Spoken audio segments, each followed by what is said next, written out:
Eu quero convidar você a abrir sua Bíblia no livro de Joel, capítulo 3. Nós vamos caminhar um pouquinho neste livro, e eu tenho uma palavra de Deus ao seu coração, nessa noite, em nome de Jesus, tá bom?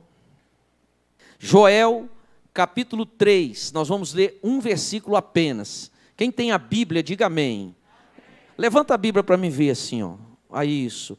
Quem tem o celular, está usando o celular, ok, tudo bem, você vai ter que ser rápido aí, tá bom? Hoje quem está com a Bíblia vai ganhar de você de lavada, mas tudo bem, celular tem Bíblia também. Mas então não deixa ele apagar, vai no celular comigo. Nós vamos ler o versículo, capítulo 3, versículo 10. Eu vou ler uma vez e depois nós vamos ler juntos, mais uma vez.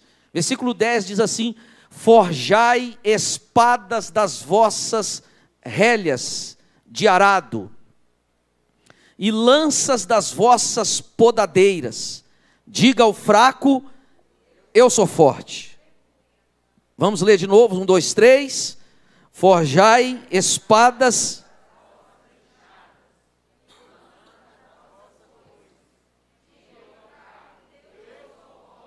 Aleluia. Glória a Deus. Forjai espadas das vossas enxadas e lanças das vossas foices. Diga ao fraco, eu sou forte. Diga, eu sou forte. De novo, diga, eu sou forte. Aleluia, eu sou forte. Deixa a Bíblia aberta. Volta agora comigo no capítulo 1 de Joel. Lá no capítulo 1. Aleluia. Olhe bem, o livro de Joel é dividido em duas partes. A primeira, escute bem, vai do capítulo 1 até o capítulo 2, no versículo de número 17. Até o capítulo 2, versículo 17, é a vara de Deus. É Deus corrigindo, repreendendo, exortando Israel. Porque Israel estava desviado. E por causa do desvio de Israel, do abandono de Deus, das coisas de Deus, muita coisa ruim aconteceu com eles. Veio tudo de ruim, o inimigo cresceu, as finanças foram detonadas, a miséria chegou, a pobreza chegou, a injustiça chegou, até os animais sofreram, as árvores do campo sofreram, tudo sofreu. Quando passa do versículo 18 do capítulo 2, começa a segunda etapa na vida daquele povo, que é a restauração de Israel. É o tempo da promessa, é o tempo de Deus mostrar que Ele vai restaurar todas as coisas. Então o livro é dividido em duas partes. Israel, na primeira, estava na idolatria. Estava em quê? Na idolatria, estava na apostasia, não tinha vida espiritual. E Deus fala com eles de nações que viriam como gafanhoto, capítulo 1, versículo 4, olha aí comigo. O que deixou o gafanhoto cortador, comeu o gafanhoto migrador. O que deixou o gafanhoto migrador, comeu o gafanhoto devorador. O que deixou o devorador, comeu o gafanhoto destruidor. Diga, cortador, migrador, devorador e destruidor. 4 qualidades nós podemos exemplificar aqui de demônios, de maldição, de mal que viriam sobre a nação de Israel. Num primeiro momento, entenda a Bíblia, no primeiro momento ele estava falando de 4 nações. Ele estava falando dos babilônios, dos medos persas, dos gregos e dos romanos. A priori, na íntegra, o que o texto está falando, o que o profeta Joel está falando com o povo é: Deus vai enviar 4 nações, os babilônios, os medo-persas, os gregos e por último os romanos, e eles vão destruir a nação. Eles vão devorar tudo. Um vai comer o que o outro deixou, o outro vai comer o que o outro, e assim, quando chegar no último gafanhoto, não vai sobrar nada dessa nação, não vai sobrar nada das famílias. Vocês serão destruídos porque vocês escolheram abandonar o Senhor. Esse é o pano de fundo aqui. E quando você vira o capítulo 1,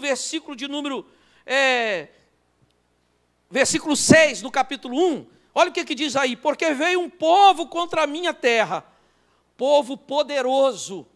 Põe a outra versão da Bíblia, quando você for colocar aqui. Osana, põe a outra versão, tem outra versão aí, que essa aí está muito diferente, para caminhar comigo.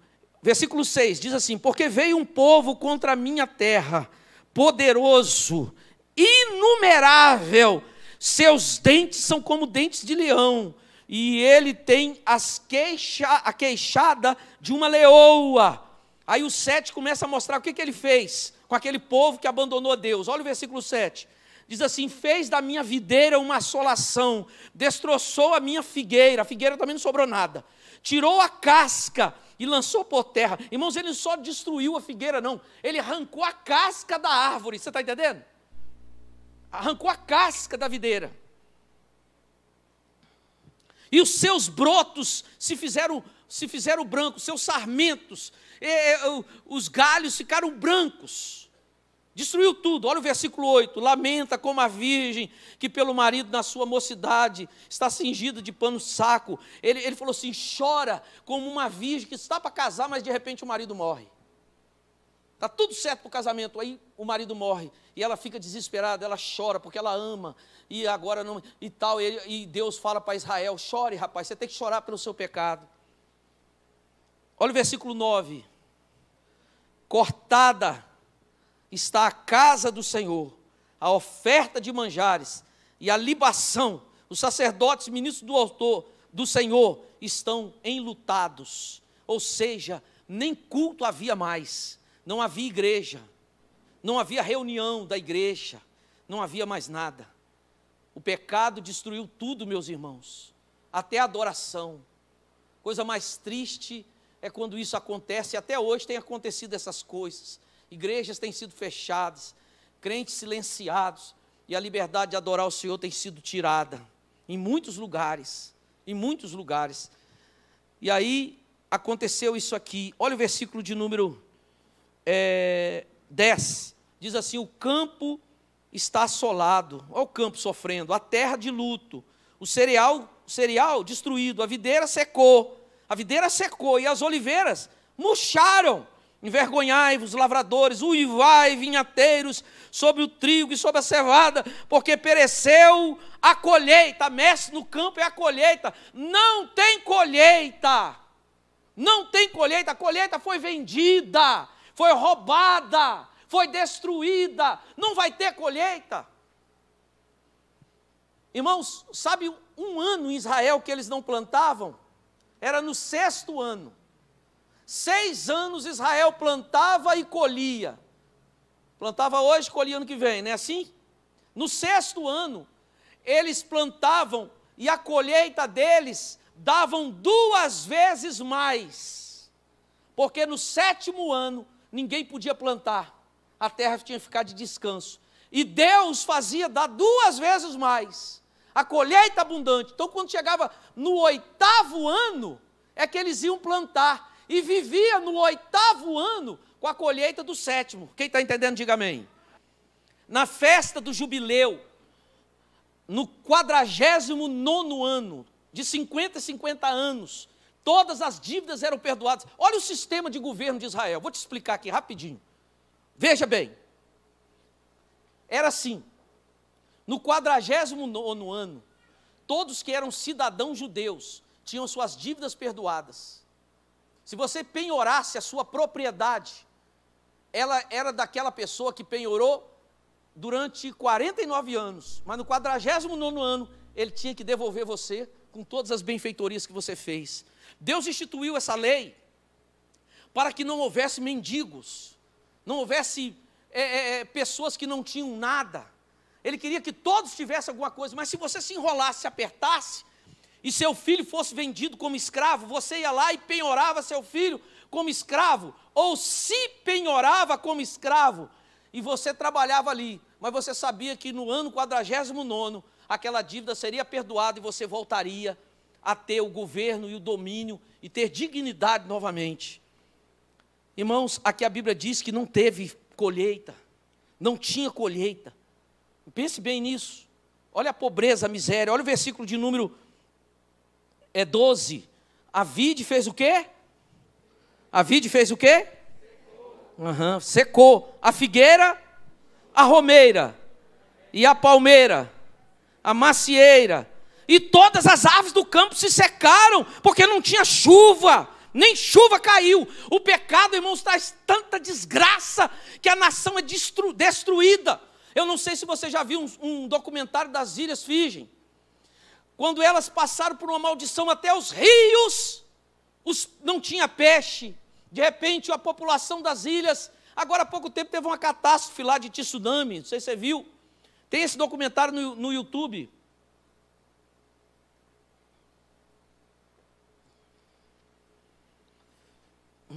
O povo começou a orar, e Deus começou a restaurar as ilhas. Deus começou a enviar cardumes de peixe, começou a chegar prosperidade, começou a chegar a bênção de Deus, e mudou o quadro do país, das ilhas. Aqui, irmãos, tudo sofreu o impacto do pecado, tudo, porque eles abandonaram a Deus. Aí ele começa no versículo 13 a falar o seguinte: põe o rosto no pó, começa a chorar, começa a confessar pecado, entendeu? Só tinha, irmãos, ali seca, fome, gafanhoto, calamidade, fogo. Aí agora ele fala assim: começa os pastores, começa a pedir arrependimento pela sua família, pela história de vida da sua casa. Começa a confessar o pecado igual Jó. Jó confessava o pecado dos filhos deles. Entende? Começa a confessar o pecado do seu marido, começa a confessar o pecado: Senhor, nós pecamos, porque Deus é um Deus santo, nosso Deus é santo. Irmãos, nós somos aceitos pela misericórdia de Deus. Escute aqui, irmãos, preste atenção que eu vou te falar algo profundo agora. A salvação é pela graça. Diga, salvação é de graça. O que é graça? Isso mesmo, é você receber o que você não merece, favor imerecido, graça. A salvação, não há dinheiro nesse mundo que pague a salvação de uma pessoa. Agora, escute, abre parênteses, na Bíblia, só no Novo Testamento, 8 vezes, quantas vezes? 8, para você nunca mais esquecer. 8 vezes está escrito: esforça-te, no Novo Testamento.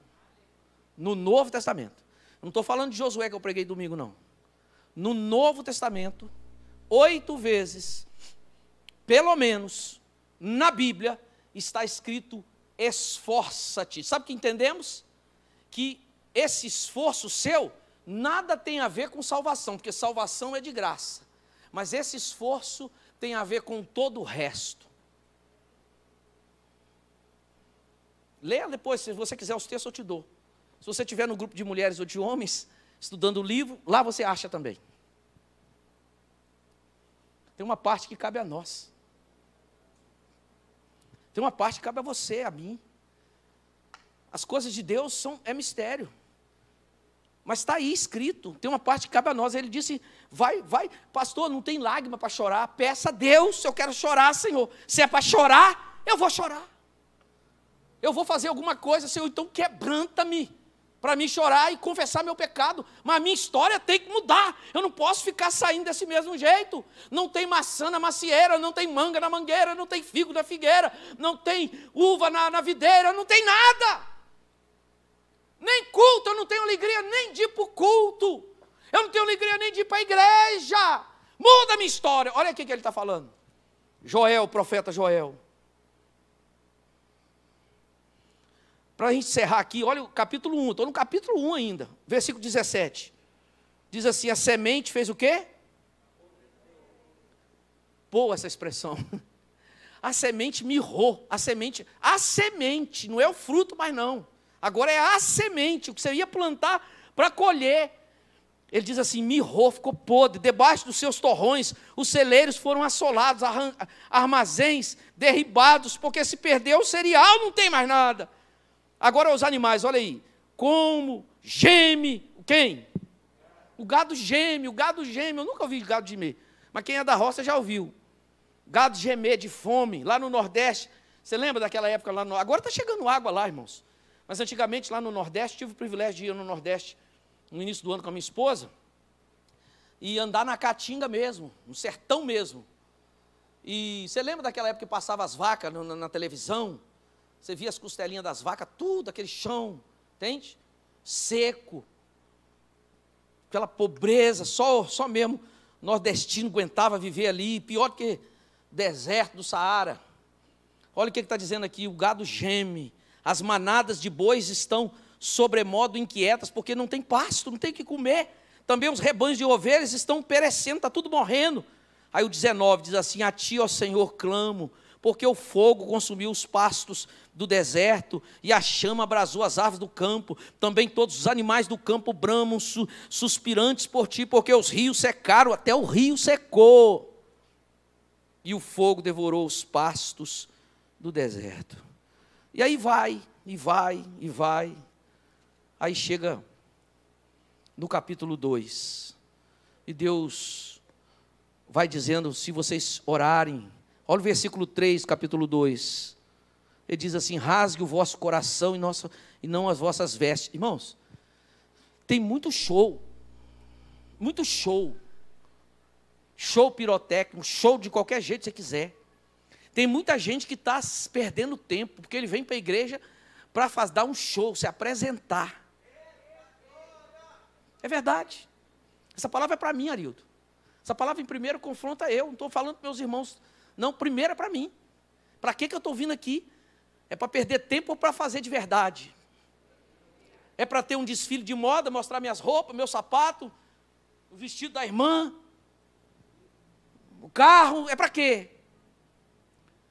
Irmãos, preste atenção. Ele disse aqui, ó, rasgai o vosso coração, aquele povo. Ele chegava assim, rasgava as roupas, para todo mundo ver, entendeu? Chorava. Você já viu o mundo muçulmano? É cultural.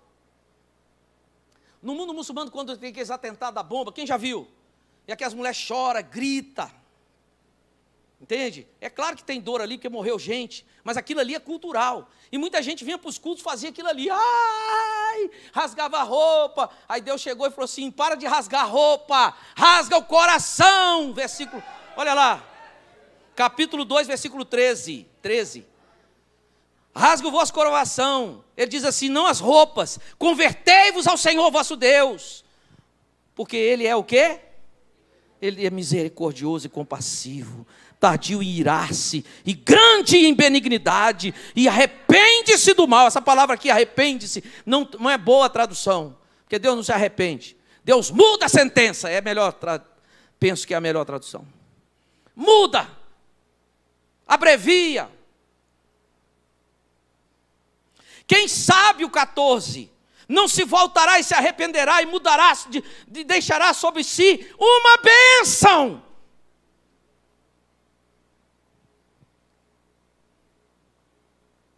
Uma oferta de manjares e libação para o Senhor vosso Deus.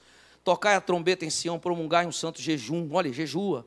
Proclamai uma assembléia solene, congregai-vos o povo, santificai-vos, congregai, juntai os anciãos, reuni os filhinhos, os que mamam, o noivo, todo mundo na sua recâmara. Quem está lá na lua de mel, traz ele do seu aposento.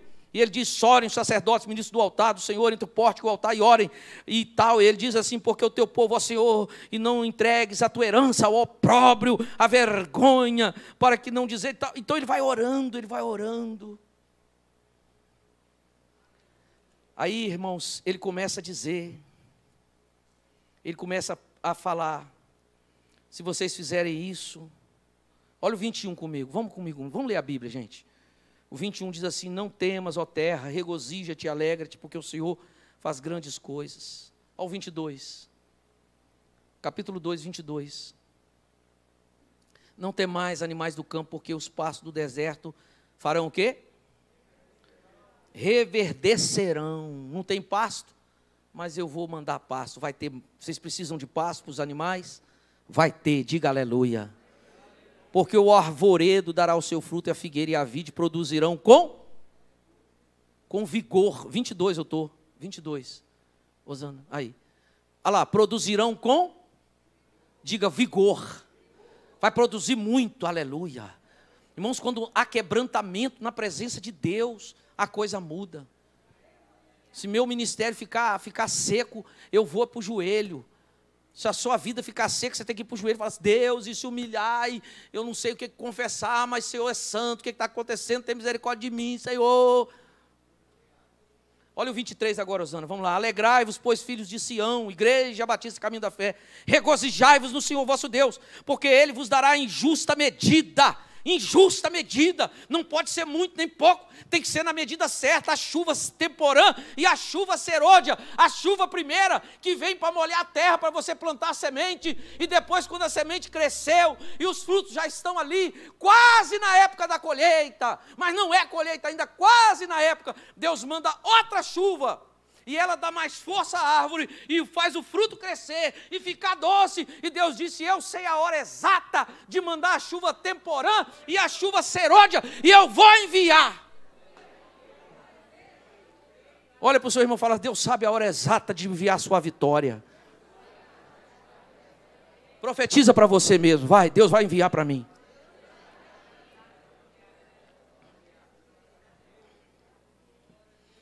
Ele diz assim, as eiras se encherão de... só 2 pegaram. As eiras se encherão de... E os lagares transbordarão, aleluia. Não vai encher não, irmãos, vai transbordar. De vinho, pode aplaudir e glorificar o Senhor, que essa palavra é para mim, para você nessa noite. Os lagares transbordarão de vinho e de óleo, as eiras se encherão de trigo, diz o Senhor. Trigo fala de força, de alimento, de prosperidade. O vinho fala da alegria, fala da motivação, fala do ânimo, da força. Anima-te, é o vinho, é símbolo. E o óleo fala do poder do Espírito Santo, do brilho no rosto, da autoridade, fala da unção de Deus na nossa vida. 3 esferas, material, emocional e espiritual, física. O homem na sua integralidade, ele diz, vai transbordar e vai encher de paz, de alegria, de unção, de força, de poder, de brilho no rosto, e de autoridade, aleluia. Aí ele fala no 25, o que ele diz aí? Lê para mim em nome de Jesus, vai, 1, 2, 3, restituir-vos-ei.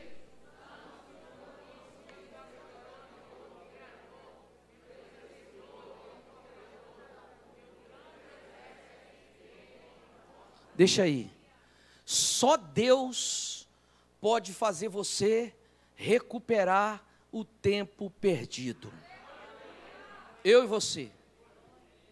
Eu já perdi muito tempo na minha vida com muita coisa.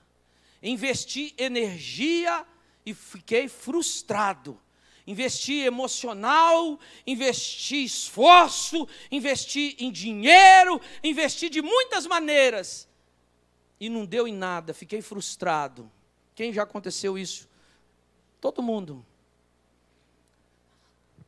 Mas Deus pode restituir tudo. A restituição de Deus é tão grande que você se lembra do que perdeu, mas você tem muito mais para falar do que Deus está fazendo do que você perdeu.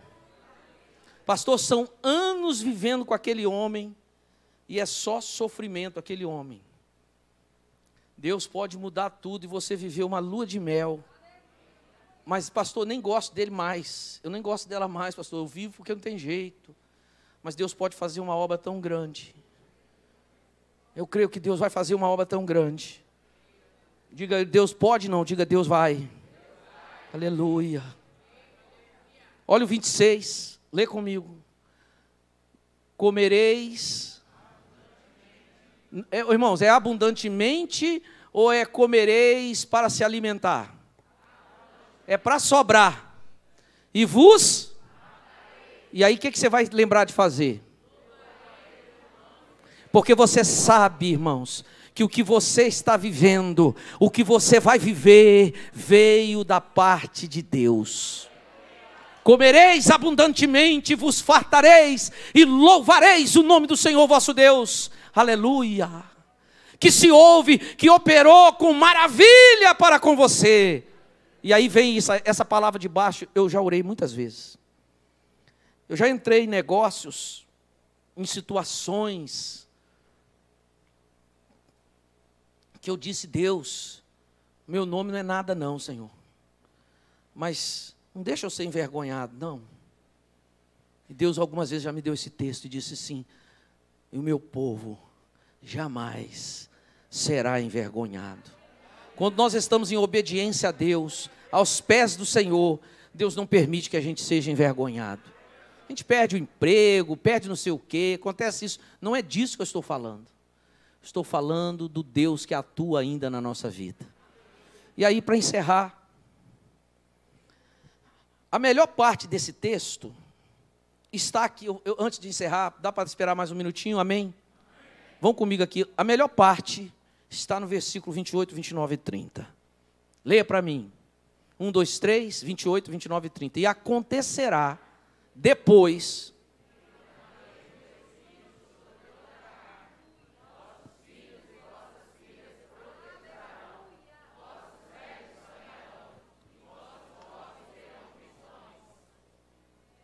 até sobre os servos,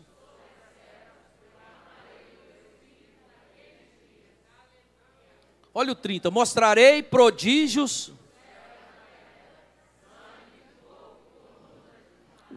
volta no 28, aí o texto continua, mas eu vou no 28.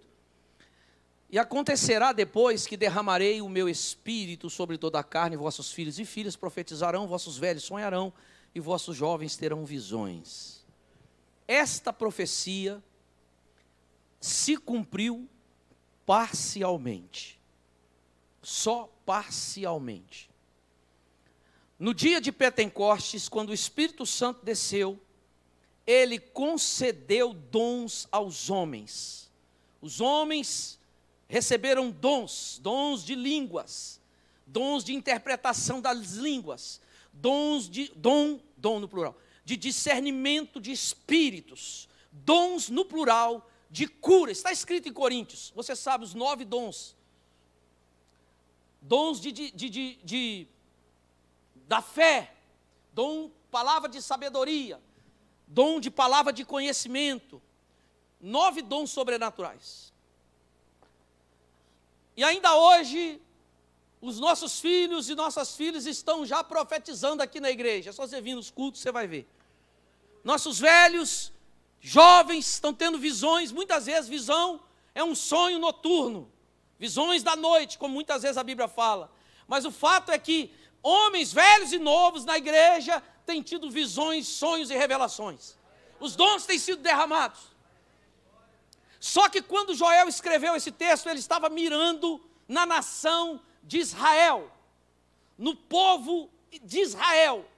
Hoje eu estava explicando um discípulo, dizendo para ele, quando Deus olha do céu, ele vê 3 povos apenas na terra. É claro que é em tese, né? Ele não vê brasileiro, alemão, não é assim não. Ele vê judeu, ele vê gentio e ele vê a igreja. Judeu é os hebreus, os israelitas, quem mora lá em Israel é judeu. Gentio é todas as outras nações da terra. Todas as outras. Só tinha isso no Antigo Testamento, judeu e gentio. Todo o Antigo Testamento só tinha judeu e gentio. No Novo Testamento, agora tem igreja. E quem é a igreja? Todo aquele de qualquer nação, inclusive de Israel, que se converte a Jesus, ele passa a ser cidadão do céu, ele passa a ser igreja. Então nós somos igreja, e qualquer pessoa que se converter, de qualquer tribo, raça, povo, etnia, passa a ser igreja de Deus. Mas quando ele escreveu esse texto, ele estava falando diretamente para a nação de Israel. A igreja foi criada por Deus, porque Deus falou dela para Abraão.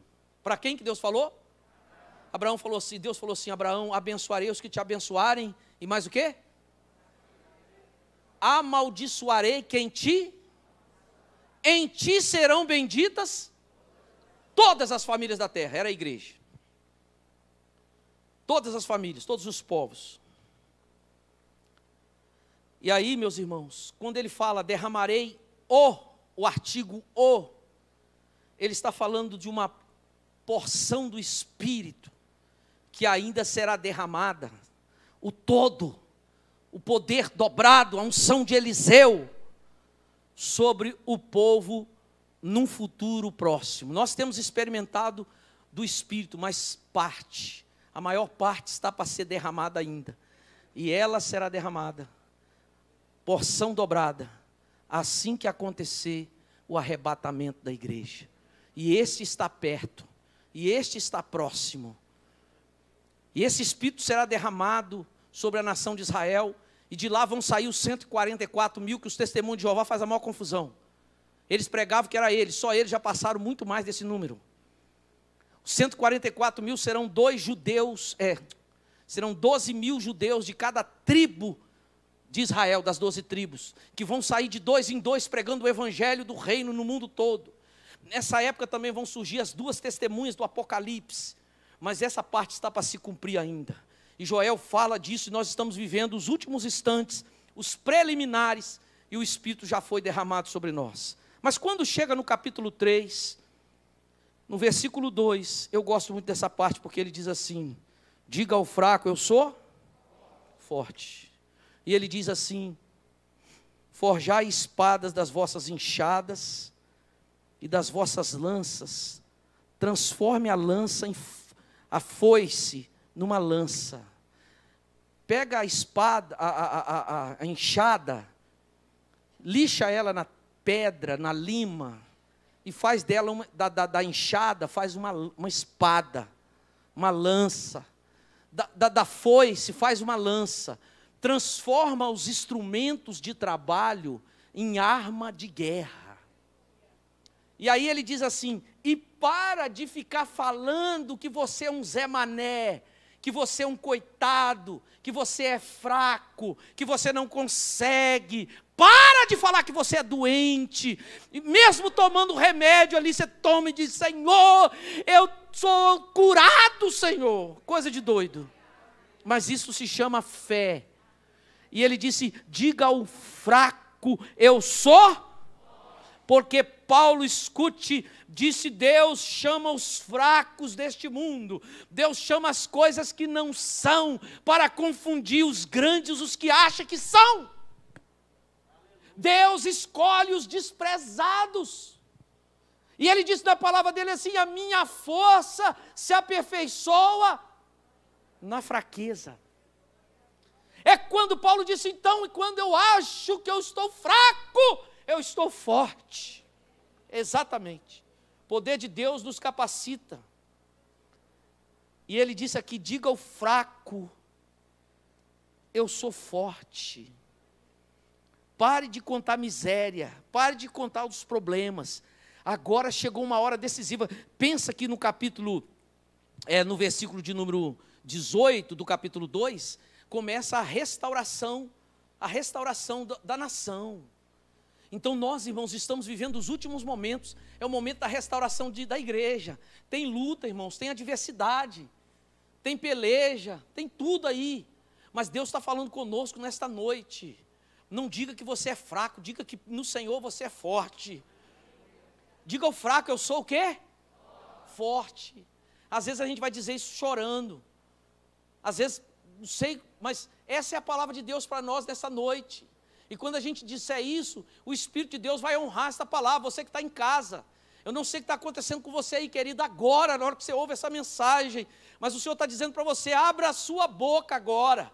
Sabia que às vezes o seu próprio corpo, o seu organismo, seus órgãos internos estão esperando ouvir a sua própria voz, ouvir você mesmo, falar com você mesmo. Todo o seu organismo, as suas células, os seus órgãos reconhecem a sua voz, e eles agem pelos comandos, não só do que você pensa, mas muito mais do que você fala. Quando você diz eu estou fraco, seu organismo manda um comando, e seus músculos começam a sentir até fraqueza. A ciência já tem provado isso. Mas nessa noite Deus está dizendo, não diga isso. Diga, eu sou forte. O Senhor me deu força. O Senhor me deu garra. O Senhor me deu energia. Nada vai me acontecer. Deus está na minha vida. Quem está entendendo, diga amém. Eu vou bater o recorde, eu vou superar, eu vou conseguir, Deus já está operando, já está tudo certo. Diga ao fraco, eu sou. Aleluia. Eu sou forte, eu vou me dar bem. O que Deus fez até agora é só o começo, Deus vai fazer muito mais. Se é para aplaudir, aplauda mesmo, irmãos. Não é para mim, é para o Senhor.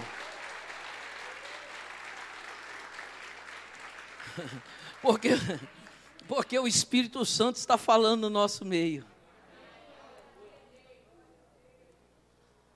Pecado leva a gente à derrota. Fechei a Bíblia. Pecado destrói a igreja, destrói a família, destrói você.